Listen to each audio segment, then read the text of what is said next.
नूह की नाव की कहानी, द स्टोरी ऑफ नोआज आर्क। बहुत समय पहले जब धरती पर बहुत लोग रहते थे, तब लोगों ने भगवान की राह छोड़ दी थी। वे झूठ बोलते, चोरी करते और एक दूसरे से बुरा व्यवहार करते थे। भगवान को यह देखकर बहुत दुख हुआ। उन्होंने सोचा कि वे पृथ्वी को बुराई से शुद्ध करेंगे, लेकिन उन सब लोगों में एक आदमी था जिसका नाम नुआ एक अच्छे और ईमानदार व्यक्ति थे। वे भगवान से प्रेम करते थे और उनकी आज्ञा मानते थे। भगवान ने नूह से कहा, मैं धरती पर एक बड़ा जल प्रलय फ्लड भेजने वाला हूं, लेकिन तुम और तुम्हारा परिवार बचाया जाएगा। तुम एक बड़ी नाव बनाओ, एक आर्क, और उसमें हर प्रकार के जानवरों का एक एक जोड़ा नर और मादा रखो, ताकि वे भी बच सके। नूह ने भगवान की आज्ञा मानी। उन्होंने बहुत परिश्रम से एक विशाल नाव बनाई, लकड़ी की बनी, 3 मंजिलों वाली, बहुत मजबूत और बड़ी।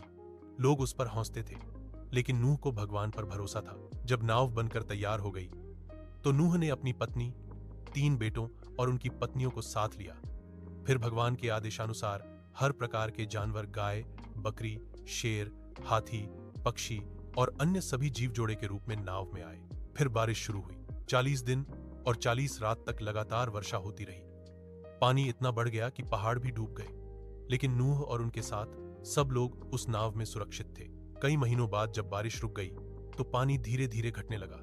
नूह ने एक कबूतर छोड़ा, यह देखने के लिए कि धरती सूख गई है या नहीं। कबूतर पहले तो खाली लौटा, फिर एक दिन वह अपनी चोंच में जैतून की पत्ती लेकर आया। इसका मतलब था कि जमीन अब सूख रही है और नया जीवन लौट आया है। आखिरकार जब धरती फिर से रहने योग्य हो गई, तो नूह, उनका परिवार और सारे जानवर नाव से बाहर आए। नूह ने भगवान का धन्यवाद किया। भगवान ने नूह से वादा किया कि अब मैं कभी पूरी पृथ्वी पर जल प्रलय नहीं भेजूंगा, और इस वादे की याद में भगवान ने आकाश में इंद्रधनुष, रेनबो दिखाया, जो इस वचन का प्रतीक बना कि भगवान अपनी सृष्टि की रक्षा करेंगे।